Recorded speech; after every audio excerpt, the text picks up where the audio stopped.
Meu nome é João Gomes da Silva, nascido a 25 de 8 de 1937, na cidade de Quebrangulo, além da cidade Meia Légua, Sítio Cabanche. O nome do meu pai, Colimério Gomes da Silva, nasceu a 16 de novembro de 1899. A minha mãe nasceu a 5 de fevereiro de 1905. O nome dela era Francisca Maria de Araújo, ela era do Ceará e o velho meu pai de Bom Conselho. Quer ver, no ano do governador daqui de Alagoas, era Costa Rego, e que todos os fazendeiros grandes foram perseguidos daquela época e metidos a processados. Se deviam, eu não sei.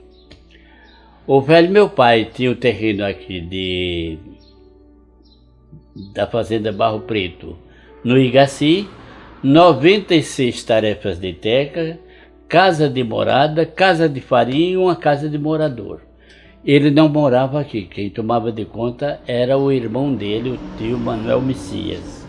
E ele morava num terreno alugado ou arrendado do capitão Manuel Laurindo, lá. Ele era um fazendeiro como bananeira, metido a bravo. E todo esse pessoal foram perseguidos e processados. O velho meu pai tinha sameado uns 2 sacos de feijão e matado porco, bode, para fazer a festa no outro dia do batalhão. Foi buscar uma carga de pinga na cidade. E quando subiu a primeira ladeira, que olhou para trás, a polícia estava na porta dele.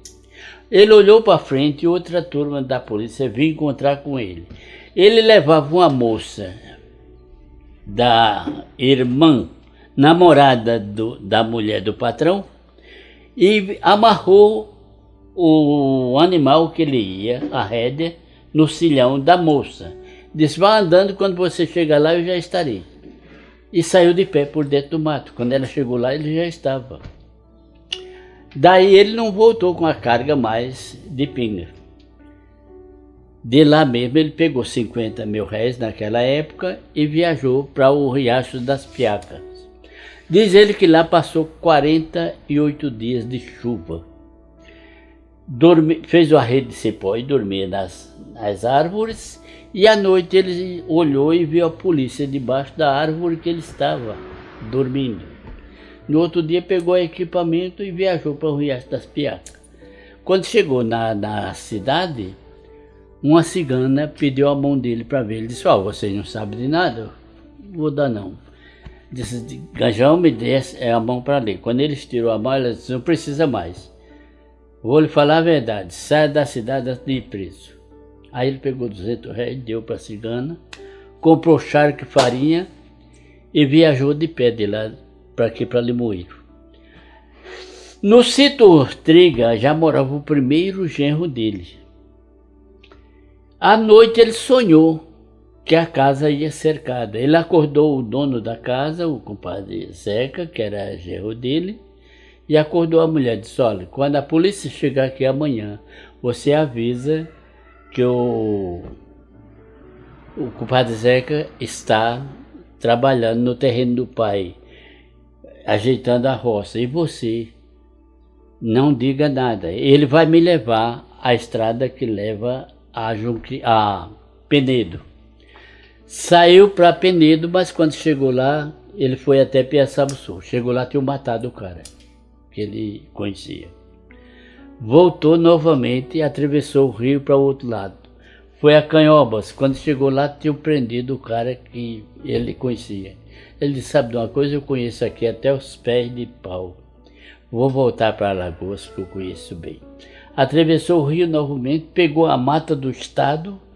Com 6 meses na mata, saiu de trás da igreja de Nossa Senhora da Luz do Rio Criado Fogo.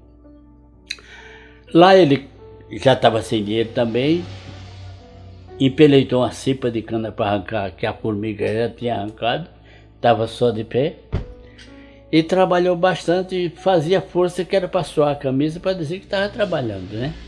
No dia de sábado, quando ele foi receber, aí chegou o vigilante com o rifle nas costas, facão de lado, correndo que a turma trazia ele para botar para correr. Ele foi receber e recebeu o dinheiro, dizendo que era dinheiro que dava para quase um mês de serviço. O gerente que viu aquilo lá perguntou: Caboclo, você tem coragem de enfrentar isso aí? Agora disse que ele já tinha mudado de nome, né? Em vez de Colimério, Lourenço. Ele disse: eu acho que dá para enfrentar. Ele disse: mas tem uma coisa, o nego bota para correr. Ele disse: ou cagado ou mijado, pode deixar que eu não corro não, vocês me encontram aqui. Quando foi no dia no outro dia, ele ficou pastorando o gado, os porcos, que arrancavam a cana da Sinimbu, e até 9 horas não apareceu ninguém. Ele foi ver se tomava café. Quando ferveu a água que botou a farinha para fazer a farofa para comer o charque, chegou o moleque que ele tinha botado para prestar atenção. Seu Florencio, os porcos do homem chegaram lá. Ele pegou o rifle e atirava bem, né? Chegou lá, matou logo uns 4 ou 5 porcos e atirou no resto que andou onde dava para alcançar. Aí ele disse: não se preocupe não vou agora porque eu estou com fome, vou tomar café. Mas quando eu terminar, eu vou. Quando ele terminou, cortou fumo, botou no cachimbo, deu as 4 fumaçadas e vai indo para lá. Quando chegou no pé da calçada, que era meio alto, aí os negros lá pegados com ele, lá ele disse: pode soltar, que esse corno velho não vem cá não. Aí ele, quando saltaram o cara, ele disse: você soltar assim porque tá com esse rifle velho. Ele disse: sou para qualquer coisa, não seja por isso. Pegou na boca do rifle, bateu lá no mourão e jogou por dentro das canas. Pode descer, que eu estou lhe esperando. Aí ele não desceu. Mas houve um rebuliço. Foi uma zoada grande que a dona do mercado abortou um filho. E por isso aí mandaram chamar ele em Maceió. Ele disse: dessa vez eu não vou. Ele disse: por quê? Ele disse: o homem que eu procurei aqui durante 6 meses era eu mesmo. E por isso eu não vou. Ele disse: não, você vai com esse nome de Florencio. Ele disse: não, lá eu tenho conhecimento. Não vou. Ele disse: então faça o seguinte, nós vamos botar outro vigilante, mas quem toma conta é você. Que foi quem deu conta de tudo. Ele ficou. O compadre Zeca, esse que botou ele na estrada de Penedo, plantou inhame e naquele tempo não tinha que vender. Fez uma carga e foi vender na feira da Sinimbu. Lá ele encontrou com ele. Disse: compadre Colimério, você pelo aqui? Ele disse: olha, meu nome aqui não é Colimério, meu nome aqui é Florencio. Todo mundo me conhece por isso aí. Tinha uma casa afastada e tinha pilão lá dentro da casa. Ele armava a rede, botava o pilão dentro da rede, mas dormia do lado de fora. Ainda cismado, né? Eu sei que nessa brincadeira eles entraram em conhecimento, o genro dormiu lá com ele recomendou ao genro que fosse lá visitar a gente, ver como era que estava. Daí de Limoeiro a Quebrangulo. Tinha que ir a cavalo, porque naquele tempo não tinha carro nem nada. Ele foi até lá, retirou a gente de onde morava, desse arrendamento, para com 30 dias ir buscar, como de fato que foi. Nós gastou 3 dias de Quebrangulo para chegar na Sinimbu. Ele mandou buscar a gente com 2 anos e pouco, lá. E nós viemos para aí. Aí o que acontece? De lá, depois que ele se desentendeu, daí da Sinimbu, nós moramos num lugar por nome Poção, foi onde morreu o José. E naquele tempo era malária, a febre. Chamava o Cezão, né? O cabo estava bom assim, com um pouco dava uma tremura. E tremura até bateu o queixo.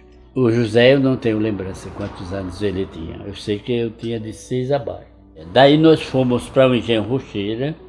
Do Engenho Rocheira nós fomos para o Engenho Pripiri, que era do Paulo Hollenberg. Depois ele voltou novamente para o Engenho Rocheira Ele fabricava álcool e pinga de toda qualidade, o velho meu pai. Aí veio para o Engenho Rocheira para tomar conta do alambique, novamente.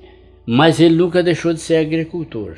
O velho meu pai sempre possuiu 1 a 2 animais só, viu? Quando ele criava gado no arrendamento, tudo bem, mas isso lá a polícia metralhou tudo. E lobo de animais. Naquele tempo não existia condução, para nada. Era tudo animal. Era o mais novo no caçoar, que era o avião, né? E no outro uma pedra. Porque tinha outra família mais velha, né? E eu sou da segunda família. Ele tinha o Almente, que já estava na guerra, a finada Olívia, que era a primeira, chamava moça, a finada Adriana Gomes da Silva e a finada Alfênia Cavalcante Silva, que pertencia aos Tenórios. A mãe dela eu não sei te falar o nome, viu? Agora, da minha mãe, eram 10 filhos, foram 4 homens, 5 homens e 5 mulheres. Morreu 4 mulheres, criou-se uma. Morreu um dos homens e criou-se 4. Da minha mãe era Euclides Gomes da Silva, que foi o fundador da Previdência Social de Iraca. José Gomes da Silva, esse morreu nessa viagem da Sinimbu. Idebel Gomes da Silva, João Gomes da Silva, que sou eu, e Antônio Gomes da Silva, que é o mais novo. Esse é militar aposentado em São Paulo. Por parte de pai e mãe, do nome das irmãs só tenho da Valdeci. O que foi para a guerra era Almente Gomes da Silva. Esse morreu tem uns 3 anos, com 86 anos por aí assim. Quando ele foi para a guerra eu tinha 2 anos e pouco. Ele ficou quase 6 anos na guerra. Agora ficou 3 anos no Recife, 3 anos no Rio de Janeiro. Quando chegou a vez dele ir para a guerra, ele foi um guerrilheiro que não guerrilhou nada. Porque quando chegou a vez dele no estado do Rio, ele nunca falhou na fila. Era o derradeiro da fila. Quando chegou a vez dele, aí o comandante disse: "Você é velho aqui?" Ele disse: "Sou." "Porque nunca foi?" Ele disse: "Nunca faltei à fila. Mas hoje só dá com você." Ele disse: "Fazer o quê? Vamos lá." Quando chegaram na Itália, receberam bandeira do país. Aí ele voltou. Já era enfermeiro médico do quartel militar, requereu um outro curso e passou a época de São Paulo, do Rio. Depois ele foi convidado por serviços prestados para a época de São Paulo. Morreu como médico da General Motores do Brasil. Que ele era, além de veterinário, também trabalhou na Previdência Social muito tempo. Eu fui a São Paulo 2 vezes, só esteve na casa dele a última vez. Aí tem os mais velhos, meus irmãos. O compadre Euclides foi chefe da Previdência Social em Maceió, foi o fundador da Previdência Social aqui de Arapiraca, e daqui ele saiu porque o pessoal daí gosta muito de cobertura, né? Desde 6 anos de idade a gente começava a trabalhar pastorando passarinho. Naquele tempo não deixava nada sair. O passarinho arrancava tudo, né? Só para alimentação. Quando sobrava a farinha a gente vendia nas casas de farinha. Quase todas as propriedades por aqui tinham casa de farinha antigamente. Nós não tínhamos. Usava dos vizinhos. Vizinho aqui que tinha casa de farinhas, o finado Vicente e o finado Duardinho. Pagava, parece que era um litro de farinha por cada 10 litros. Quando começamos a derrubar a madeira, as cargas de madeira era pago R$1 de imposto para vender na cidade. Era araçá, babeiraba, pau-viola, farinha seca. Era a naturalidade daqui. E vendia os habitantes de Arapiraca. Porque na realidade naquele tempo a gente vendia avulso, no punho, de foice, enxada, machado. Luz aqui foi da época da Eletrobras para cá. Antes não tinha. O bujão ligava aqui, um farol, e ligava no bujão, lampião. Carne naquele tempo, você comprava a conta de quando queria o frito. A conta de comer de hoje para amanhã e a outra era salgada. Não, sempre lá em casa a gente dormiu em cama, né? De qualquer modo, quando eu era solteiro, dormia em rede, que era mais ventilado, né? Sempre foi colchão de espuma mesmo, porque antes da espuma, existia o colchão de Marcela. Marcela era um colchão especial que vinha já preparado, entendeu? Naquela época a gente trabalhava de roça, nunca deixamos de plantar. A madeira que a gente colhia, vendia, ou feito carvão, ou os moios de madeira para os habitantes de Arapiraca. Sobre os primeiros moradores de Arapiraca, eu conheci o André Machante, Januário. Quando eu cheguei aqui em 20 de abril de 1947, Limoeiro comandava em estampilhas federais de Coruripe a Sertãozinho. Esse meu irmão, que morreu como fundador da Previdência Social de Arapiraca, ele era quem vinha buscar as estampilhas federais da fábrica de pinga do Engenho Rocheira. Era o único município de lá para cá que vendia estampilhas federais, e os outros nenhum vendia. Do ano 58 por diante, as usinas acenderam a impressão que o fumo dava muito dinheiro. Aí foi quando rasgaram essa primeira terrena aqui. 120 tarefas naquele ano.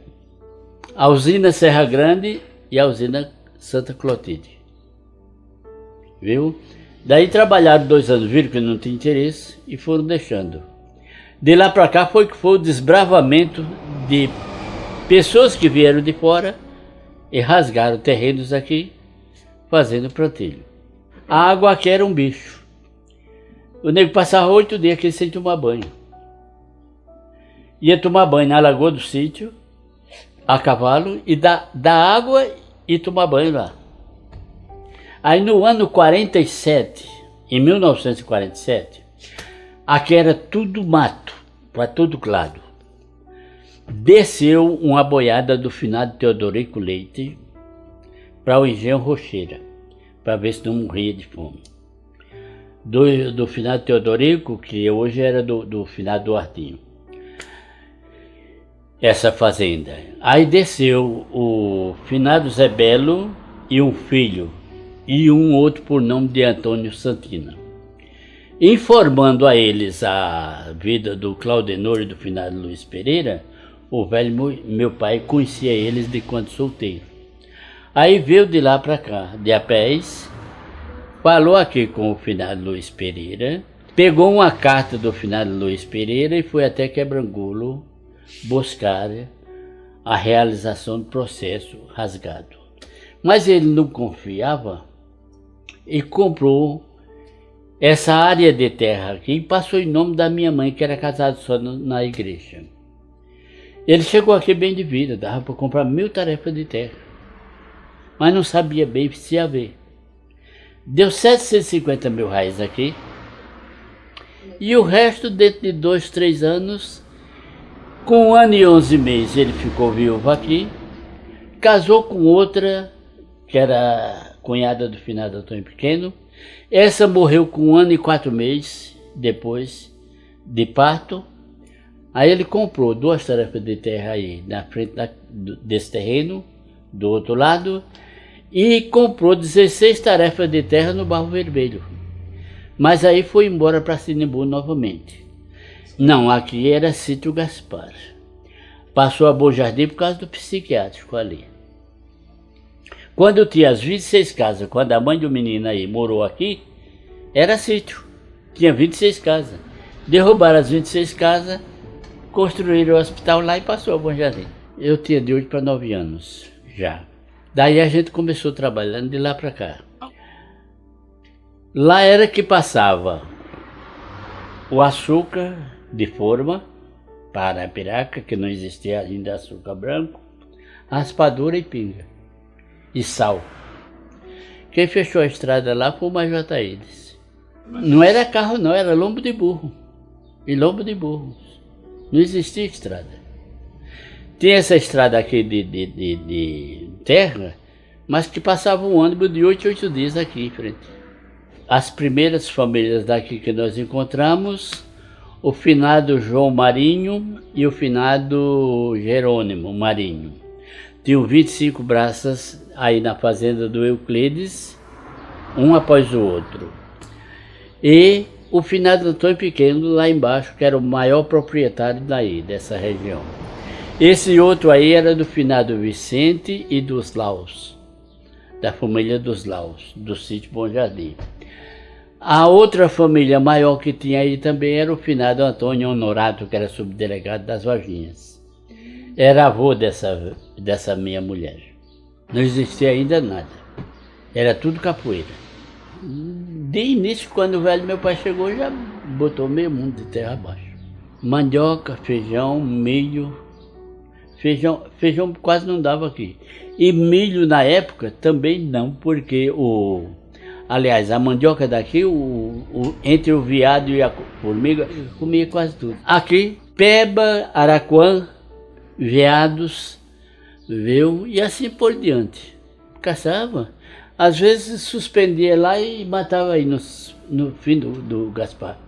Mas o centro de plantio de fumo era a cidade, onde você hoje vê casa, prédio, uma coisa ou outra.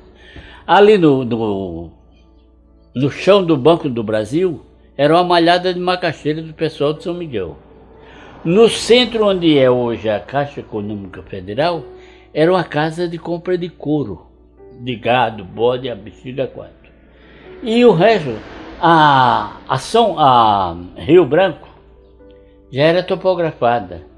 Agora, que tinha uma casa de taipa na esquina, em frente à casa, que é hoje a viúva do Bananeira, e tinha uma outra casa de taipa de um solteiro velho, ali onde é o Plaza Hotel. Onde é aquele estacionamento, era a casa de taipa também, já caindo os barros da parede. Pois, aonde abria ali, aquela casa que derrubaram, para enlarguecer a rua, era a primeira padaria de Arapiraca. Chamava-se até Zeca Lira, o dono daquela casa. E durante a 15 de novembro, do lado esquerdo daqui para lá, tem a casa do Vicente Português ali, mais ou menos onde abriram aquela rua do Farol. Tinha a casa dos Garcias, na esquina que sobe para a rádio, no Nordeste. Tinha a casa do João Donato, mais para diante. E lá para diante, para chegar na Casa Velha, tinha a casa do Antônio Felipe. Só tinha 4 casas e o resto era muro, só o muro. Ainda hoje tem casa ali que você caçando direitinho, é só o muro. O único prédio que tinha de segundo andar era aquele, o amarelo, do finado Luiz Pereira. E a casa do finado Abel, o velho meu pai, foi quem fez o forro daquele sobrado de madeira. Se hoje modificaram, eu não sei. E a casa do finado Abel também tinha um sote terra, né? Que ela é em cima, lá é descida, para baixo tinha uma espécie de segundo andar. Ali era a Feira dos Bodes. Do lado de lá já era capoeira. A energia do Valdomiro Barbosa. Era o centro que se conhecia. Não tinha hora para ninguém. Bom, a loja do finado Francisco Pereira já tinha. A loja do finado Luiz Pereira era aquela de frente à esquina, na Rua do Sol. Ali era Curral de Fumo, depois foi Madeireira e depois foi que a São Francisco, para o centro, já era topografado naquela época. Da Boa Vista para lá, que era do Leocádio, da São Francisco para o centro e Rio Branco para cá. O resto era tudo Curral de Fumo. Aliás, a Letícia Barbosa, que foi a primeira vereadora de Arapiraca, morava ali em frente à Casa da Cultura, no Curral de Fumo. Tinha o cemitério, começava da Casa Velha, da Igreja Nova, e vinha vindo de lá para cá, ficava quase em frente ao Mercado Público Velho e à esquina do cartório da Dona Laurinete. Da Dona Laurinete existia, não existia aquele da 15 de novembro. Que aquele lá é da viúva do finado Lourenço de Almeida. Os primeiros carros dali eram o finado Alexandrino, um carro velho de madeira, de puxar madeira da mata. O finado Luiz Pereira tinha 1 a 2 carros. O José Ulício tinha uma caminhonete. E Arapiraca no máximo possuía meia dúzia de carros ao todo. De todos os prefeitos que lutaram durante esses 76 anos que eu moro aqui, o único prefeito que apresentou serviço para sobrar foi a Célia Rocha. E o resto foi tudo. Era uma lagoa só. Junço e caranguejo e esgoto de fora a fora. De animal era na intendência, onde era a delegacia velha, ali depois da igreja, depois da delegacia velha. Vendia vinagre, pinga, essas coisas. Era dos Pereiras. A Praça Marques era tudo terra. Não tinha um só tijolo paralelepípedo.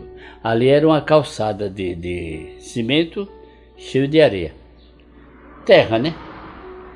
O primeiro calçamento de Arapiraca foi iniciado em 1948, ao lado de lá da Igreja Velha e o centro. Naquela época se falava no final Luiz Pereira e o Claudinur. O Marcos da Silva foi para o Derradeiro. O cinema de Arapiraca foi muito para o Derradeiro. Para a feira? Eu desde moleque. A feira era normal. Começava no centro lá. Não vai na 15 de novembro? Quando começa a 15 de novembro, não tem o primeiro farol? A Boa Vista já era topografada. Tinha casa aqui e acolá, uma. E há uns 10... Aliás, de 9 anos por diante eu já ia à cidade sozinho. Cavalo. As festas da padroeira. Bom, a primeira vez que eu namorei com a garota, que falei ela em casamento, era na festa. Naquela época era tudo na sinceridade, né? Você sabe que naquele tempo ninguém podia ficar perto, nem pegado quando muito era pegado na mão. As festas eram só aqueles brinquedos, como aquela moça que desabou essa semana lá no Recife, né? Que eu mesmo, por mim, te falo a verdade. Já assisti 2 acidentes assim de brinquedo de festa, que aquele tipo de coisa comigo não acontece não, porque eu nunca enfrentei não. A Igreja Velha, quando eu cheguei aqui, ela já era feita. A que foi feita depois foi aquela Igreja Nova, que inclusive um dia eu estava com a namorada naquela igreja, eu digo, tomara que já termine essa missa. Ela disse, por quê? Eu digo, porque essa igreja vai cair.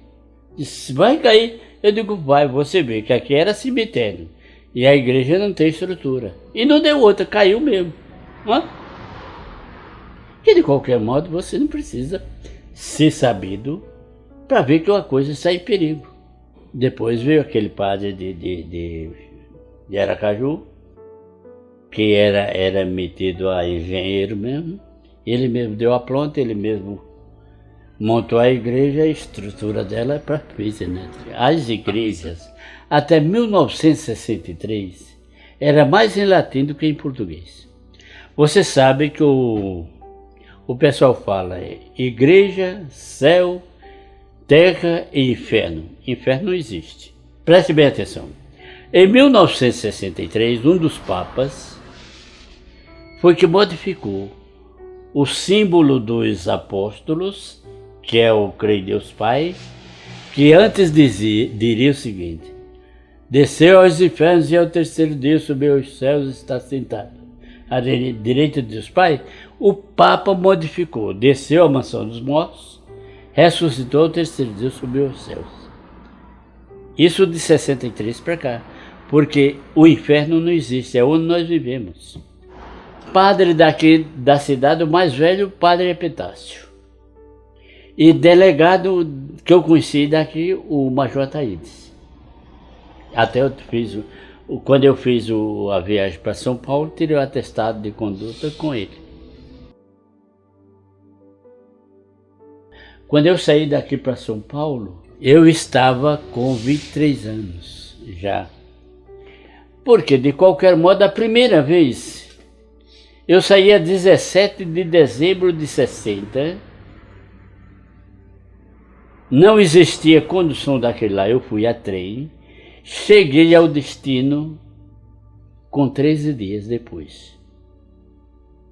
Naquela época estava tão ruim para trabalhar em São Paulo, que eu comecei trabalhando à noite, numa pedreira, ajudando a carregar carro de manilha. Com uns 15 dias uma máquina quebrou lá, e eu estava também ajudando no sistema da máquina. Aí o chefe da mecânica, era aqui de Pernambuco, Manuel, Pernambuco, aí perguntou: quem vai ligar a máquina lá? Eu digo: se tiver indicativo eu vou. Eu saí, eles ficaram rindo, né? Cheguei lá, liguei o britador grande, número 3. O britador grande, número 3, você pode despejar uma pedra de 1 metro, que ela dá conta todinha da brita, desse tamanho. Agora, você, para ficar na cabina lá, você tem que saber se proteger, viu? Porque do contrário, já viu, bateu, matou. Uma das vezes, o próprio patrão, o Ed Joffo, vinha chegando, que ele só chegava ao contrário, e disse: solta a produção. Eu digo: não sobe porque a máquina não dá. Ele disse: solta a produção, eu estou falando. Eu digo: então se prepare, caça um canto para não morrer. A primeira firma que eu trabalhei lá foi na Excel, Construção e Engenharia.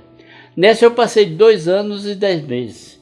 Agora, durante esse período de 2 anos e 10 meses, eu fui emprestado para o Estado, fui emprestado para outra firma, que era a Tempo, que era maior do que a que eu estava, a 280 e poucos quilômetros, viu? Mas nunca saí da cidade. Trabalhei também na Bombril. Quando eu saí do interior de São Paulo, Batatais. A Fazenda Macaúba foi aonde mais eu trabalhei. Depois eu vim para São Paulo. Em São Paulo eu trabalhei na metalúrgica Bombril. Aí eu fiz 2 anos e pouco nessa Bombril. Fiz o 4 anos supletivo. Fiz 1 ano e 4 meses de Senai. Daí entrou o senhor Humberto de Alencar Castelo Branco, bandido todo, general do Exército, promovido à presidência da República, com 361 votos, a 31 de março de 1964. E tem mais essa. Esse autorizou o senhor ministro da Fazenda sacar 123 mil contos que eu tinha na caixa, mandando-me uma promissória por escrita, manuscriturada, com o seguinte dizer: empréstimo compulsório e prazo indeterminado para pagar dívidas externas do país. Que até hoje eu tenho de 12 a 15 cartas aí, nenhuma me promete acordo. Em 1964.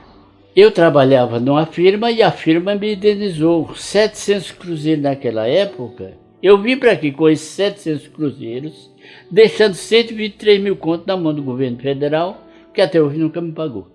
36 horas para chegar aqui, de carro. Já veio melhor. Eu saí 2 vezes daqui para São Paulo. Eu saí daqui a 30 de abril de 1968 e voltei a 26 de agosto de 1971. Eu trabalhei na Amortex, na Quibon e na Excel. A Excel fica limitada a 7 de abril, no centro do Vale do Anhangabaú, número 97.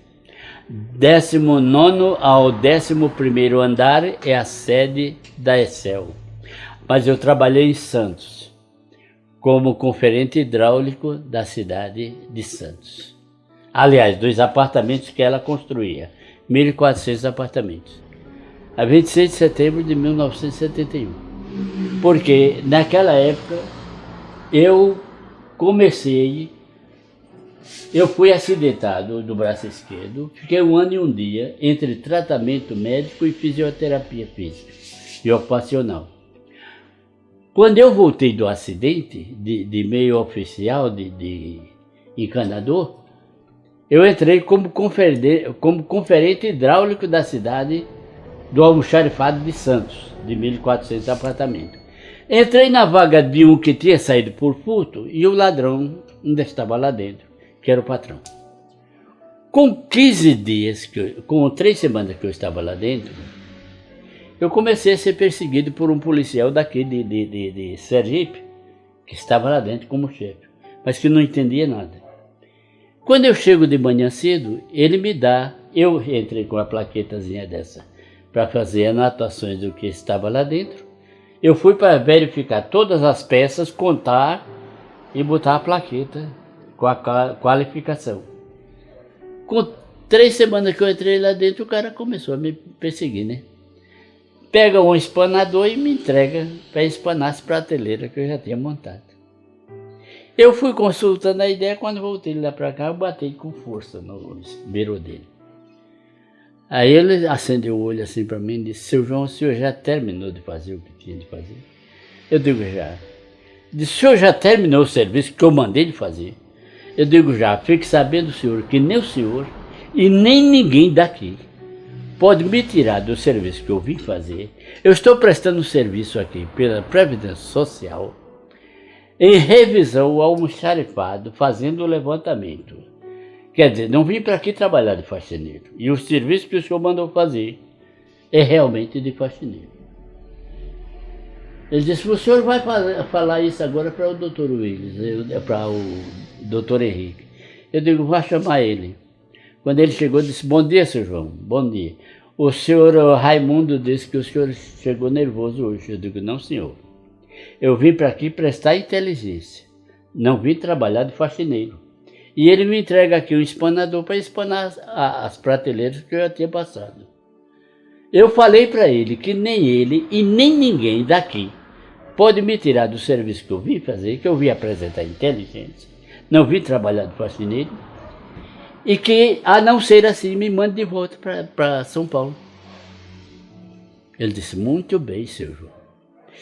Deixa que quando foi à tarde..." Eu era obrigado a largar de 4 horas, que não podia, porque eu estava trabalhando por conta da Previdência.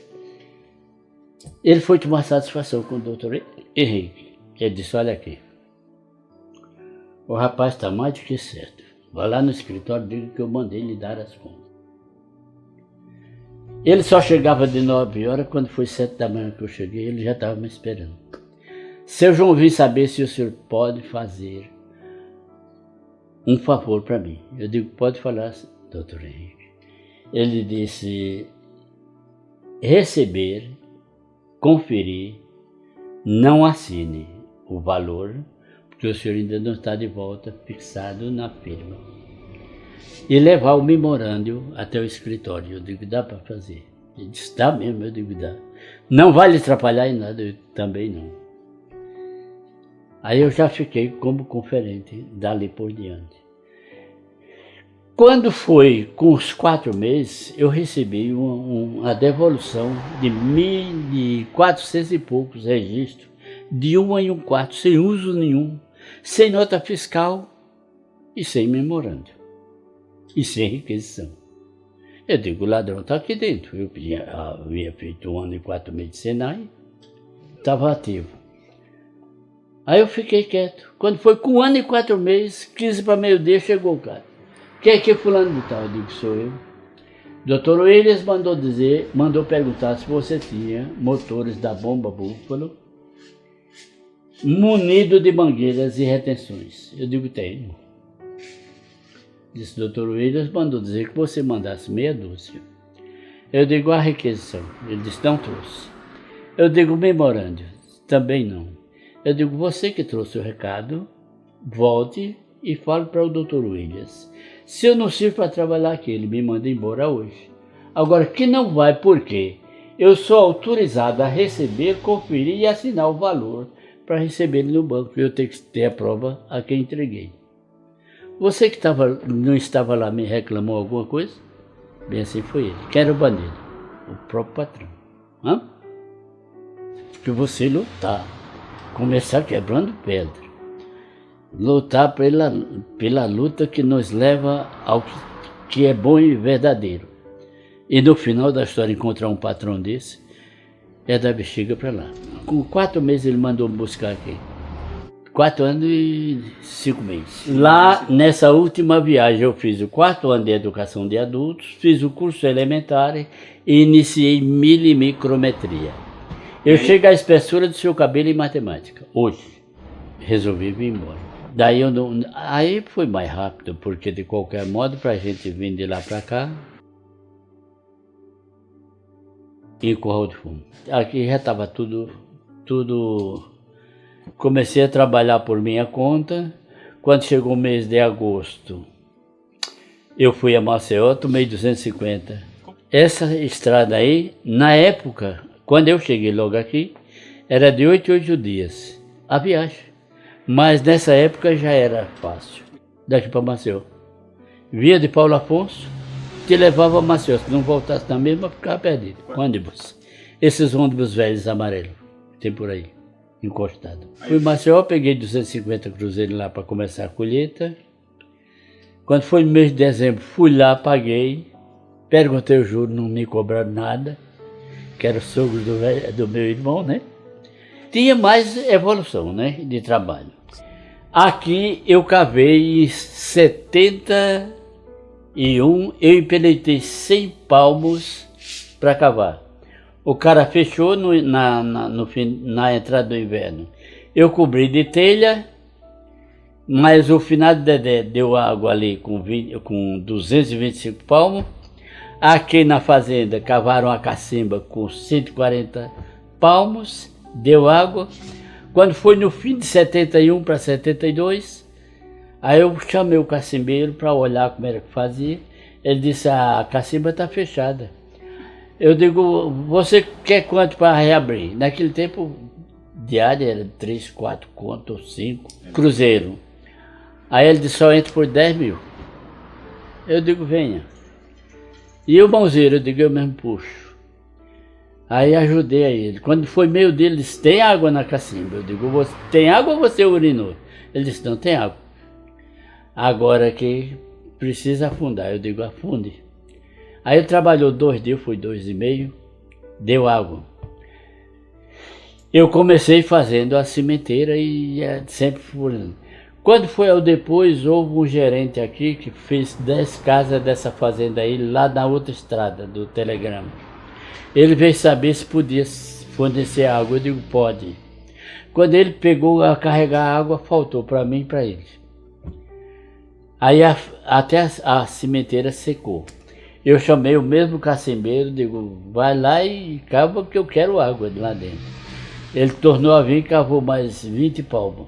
De lá para cá tem 40 anos, ela tem mais de 40 palmos d'água e não faltou mais. Aí eu plantei 6 tarefas de fumo naquele ano e com esses 700 contos eu comprei uma carroça de burro. Sempre os Pereiras. A bananeira é novo. O Zé Alexandre também é novo. O Aurelino também é novo, viu? Porque quando eu conheci o Bananeira, ele tinha uma caminhonete e o irmão como ajudante. Eu cheguei a vender folha para ele em 71. Faça uma base. Bom, eu cheguei em agosto de 71. Não tinha mais como plantar nada. De fumar eu já fumei bastante. Deixei agora esses dias porque me deu um negócio aqui nos pés. Mas que fumar é bom. A irmã mais velha que eu tinha, fui um passeio na Feira Nova, e eu fui buscá-la. Quando cheguei lá, ela tinha morrido. Morreu no dia que cheguei lá. Deu um estremelique assim, suspirou e morreu. Eu fui para comprar uma burra e trazê-la de volta. Aí quando eu cheguei lá, o velho meu pai não estava, já era aposentado. Eu fui comprar a burra, cheguei lá, o cara não quis vender. Eu botei 140, ele queria. Botei 90 conto na burra, ele queria 140. Eu digo, não, eu não sei o que é que ela vai dar, e tem mais essa, esbravejada, tem que deixar. Deixei a burra para lá. Quando eu cheguei, o velho meu pai tinha chegado. Eu morava aqui, mas solteiro. Eu tinha saído sem café, cheguei lá, não tomei café. Na hora que me sentei para almoçar, foi o estremelique da moça, também não almocei. Aí fui à casa de um rapaz que trabalhava na usina Cinebu como carpinteiro, e eu comprei a madeira dele, tomei a ferramenta emprestada, e durante a noite eu fiz o caixão da moça. Porque não tinha como eu vir para Arapiraca, não tinha como eu ir para Junqueiro. Mandei o velho meu pai buscar em Junqueiro o material de cobrir o caixão. Enquanto ele foi e veio, eu peguei a ferramenta dele e fiz o caixão. 5 horas da tarde, o cara que me arrumou a madeira e a ferramenta disse: você já almoçou? Eu digo, não, tomei café ontem. Ele disse: vamos tomar um cafezinho, mas um cafezinho ralo da beleza. Na época eu mandei o velho meu pai trazer bolacha, açúcar, café para distribuir com a turma à noite, mas a velha, minha madrasta, nunca resolveu me dar uma xícara de café.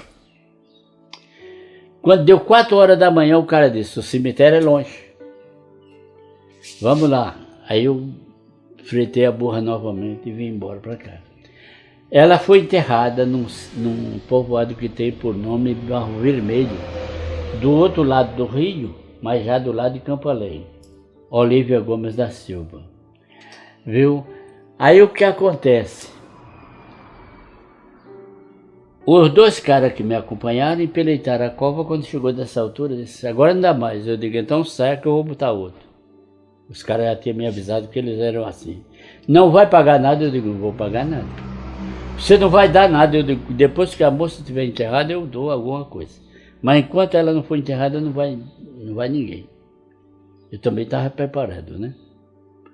Aí o cara fechou a cara, resolveu cavar o restante da cova. Quando a gente enterrou, aí eu paguei 22 contos naquela época só de lanche, para a turma que acompanharam. Com 30 dias certinho eu fui à visita de cova lá e avisei a todos os parentes. Você acredita que numa caminhonete foi 28 pessoas? Também foi a última vez que eu andei nesse povoado lá. Quando eu cheguei também, o velho meu pai daí, porque ele na época desse negócio lá, ele estava sem nenhum conto. De cavalo eu possuí uma burra de carroça, eu comprei uma caminhonete. Lembro ainda o preço da caminhonete, R$360, e ela tinha 2 anos de rodagem, era no Cruzeiro. Comprei aqui mesmo em Arapiraca. Depois troquei essa caminhonete num Fusquinha só o facho, para pagar o banco de um roubo que me fizeram aqui. 11 tarefas de fumo numa noite só. O cara passou aqui, eu estava enrolando fumo, entrou pela estrada de lá com bastante gente. Quando acelerou o carro, está aqui no pé do sítio, 11 tarefas de fumo, de primeira. Aí eu dei a caminhonete 77 no Fusquinha só o facho, 63. Rodei 4 meses com esse Fusquinha. Ele nunca me deixou no prego. Quando eu terminei de rodar os 4 meses, aí comprei os 4 pneus, botei o para-brisa, que não estava rachado. Esse Fusquinha eu fiquei ainda uma porção de tempo com ele, vendi para um cara aqui de Limoeiro. Passou-se, depois vendi o Fusquinha, comprei uma casa em Campo Alegre. Quando eu perdi a metade do dinheiro do Fusquinha da casa de Campo Alegre, aí vendi a casa lá e comprei uma Fiorine, daquelas primeiras longas, né? Lembro, por R$ 45. Era um carro perdido da Beleza.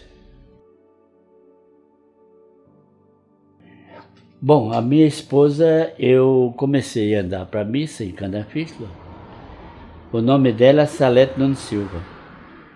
Ela é neta do finado Antônio Honorato, que era inspetor e subdelegado daí das Varginhas.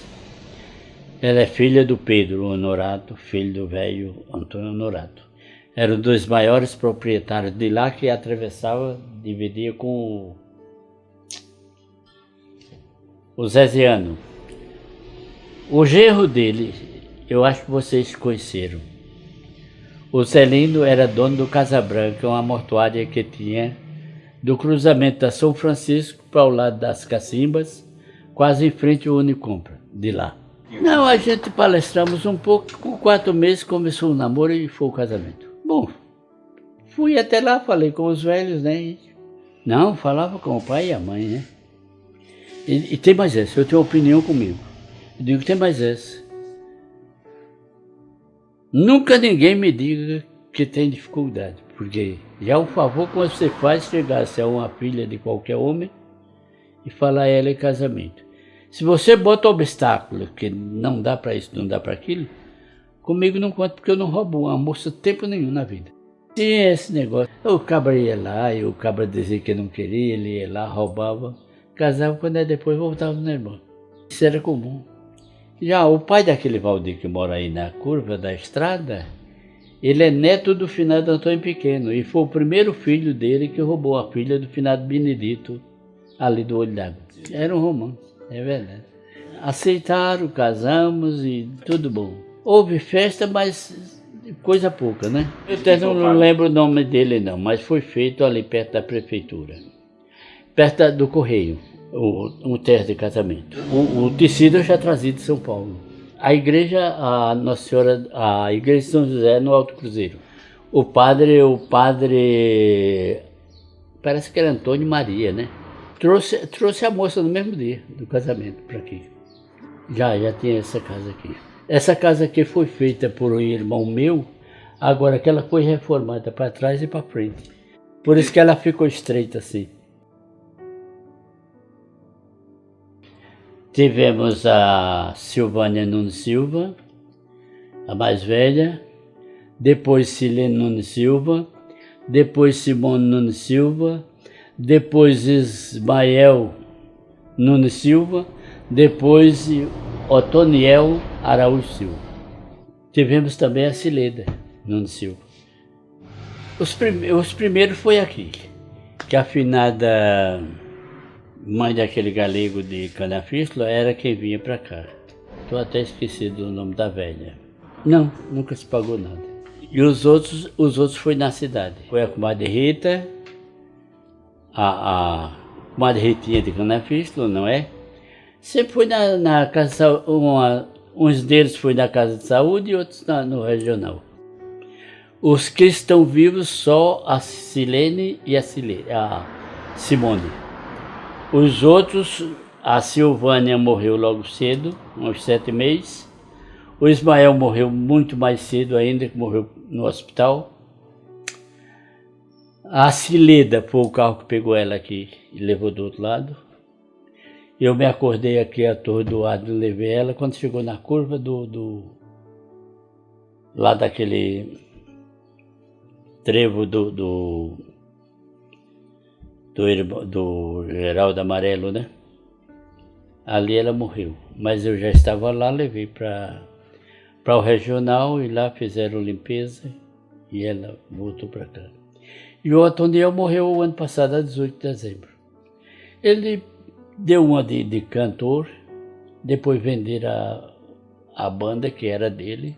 Ele não tinha nome na banda, mas o cantor era o Sival. E ele pegou e vendeu a banda, só era o cantor.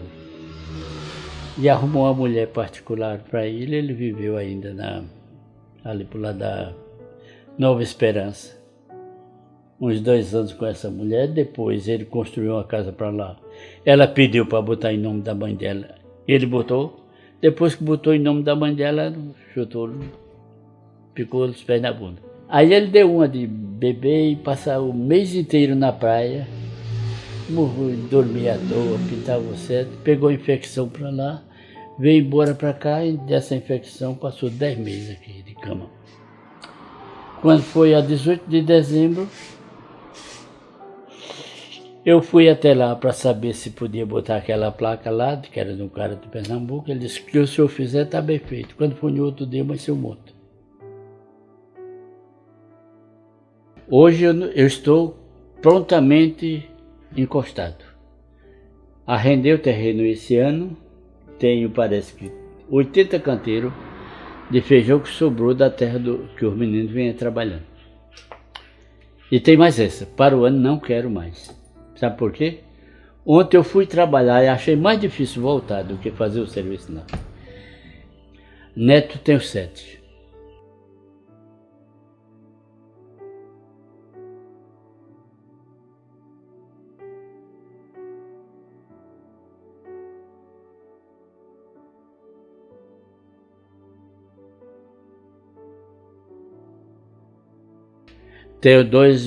Tenho um bisneto em São Paulo e outro aproximando aqui. Olha, conselho é uma coisa que não se dá e nem se vende. Porque se alguém pede uma sugestão, a gente pode se prontificar a fazer. Mas conselho é uma coisa que ninguém deve dar a ninguém. Que se comportem bem. Sonhos? Esperar a morte chegar, né? Não tenho não. O que faz medo é você ficar paralisado, com dificuldade de andar, de se mover de um canto para outro. Mas a morte é natural. O Arapiraca veio aqui saber se podia fazer uma visita. Eu digo, pode, por mim, não tem problema. Ele esteve uma das vezes aqui. Tudo bem. Porque, de qualquer modo, a minha mente é natural. Eu não tenho esquecimento de nada, não. Faço uma base. Eu saí da cidade de Quebrangulo com 2 anos e 3 meses. Eu lembro da prisão do velho meu pai. Aliás, lembro da fugida que ele deu. Não foi preso. Ele estava com os 2 sacos de feijão, mais ou menos, espalhados na capoeira, que naquele tempo não existia terreno. Fértil, fácil. Ele tinha matado por moda bexiga 4 e foi buscar uma carga de pinga para a festa do outro dia. E de lá ele fugiu. Começou a história. Olha, presta bem atenção. Pela minha vida, como eu estou te contando, eu não tive infância. Por quê? Durante a minha infância, até 9 anos, estava em procura, acompanhando os meus pais. De 9 anos para cá, eu passei a morar aqui. Explorando o terreno, explorando o matagal e trabalhando. Minha vida sempre foi preocupado em trabalhar. Supomos, na época que eu vim de São Paulo para aqui, eu fiquei 3 anos. Eu dei aula particular, gratuita, numa igrejinha que tinha aí nessa gruta. O pouco que sabia. Mas os poucos que aprenderam comigo também ficaram bem satisfeitos. Entendeu? Porque, na realidade, estudos não é coisa difícil. É só você prestar atenção e querer. Porque, para você ler 23 letras, que é o nosso alfabeto, é difícil. Mas para você ler 9 números, é muito mais fácil, não é? Então, para você chegar em milimicrometria e matemática, você vai ocupar só 9 números. Que o 0 é fechado, o 0 é 0. Não é verdade? Então, o que acontece? Você vê mais coisa errada dentro da própria literatura, transmitido por professores, do que mesmo você fazendo. Hã? O meu incentivo de aprender a ler era mais os mais velhos, porque esse mais velho que terminou como médico da General Motors do Brasil, esse nunca trabalhou, era só estudando, porque o velho meu pai era bem de vida. Esse que terminou como o fundador da Previdência Social daqui, que ele buscou o João Laranjeira depois, e a Maria Felicidade de Sergipe, também eu conheci ele, ainda trabalhou de roça, mas ele, quando a gente chegou aqui, não trabalhou mais. Foi embora para Maceió. Depois de 1 ano e 4 meses, a minha mãe faleceu. Com 13 anos eu fui obrigado a tomar conta de casa, para dar conta de comida, roça e assim por diante. Que infância teve eu? Hã? Nenhuma. Quando eu fiz esses 2 meses, 28 dias de aula, que fui para São Paulo, eu virava fumo do finado Antônio Pequeno, e de lá, quando eu terminava a viração de fumo, ia para casa de um professor velho que já estava aposentado. Eu estudei 2 meses, 28 dias de aula com ele. O que mais me deu satisfação de trabalhar foi a escola. Passa uma base, o cara com 26 anos, com 2 meses, 28 dias de aula, chegar ao 4º ano de educação de adultos e o curso elementar, é muita satisfação, não é? Entendeu agora? Agradeço a Deus por tudo que me ocorre. Pelo seguinte, dos mais melhores de vida que teve nessa terra, ninguém teve a vida que eu tenho. Eu hoje sou aposentado, não dependo de ninguém, já possuí esse terreno aqui que vocês estão vendo, já doei para os filhos, já está na mão dos 3 netos lá do Peleve e dos outros 2 que estão aqui em volta. Já passei até os documentos, já paguei, entendeu? Só falta chegar. Agora que, por devido à prefeitura, está com estradirice de cobrar IPTU numa distância dessa, eu mantive os documentos velhos em dias. Entendeu? Eu não tenho de que reclamar na vida, não. Porque, de qualquer modo, quem teve a vida que eu tive e quem tem a vida que eu tenho, tem que agradecer a Deus e morrer bem satisfeito. Entendeu? Tchau, moçada. Ficai com Deus.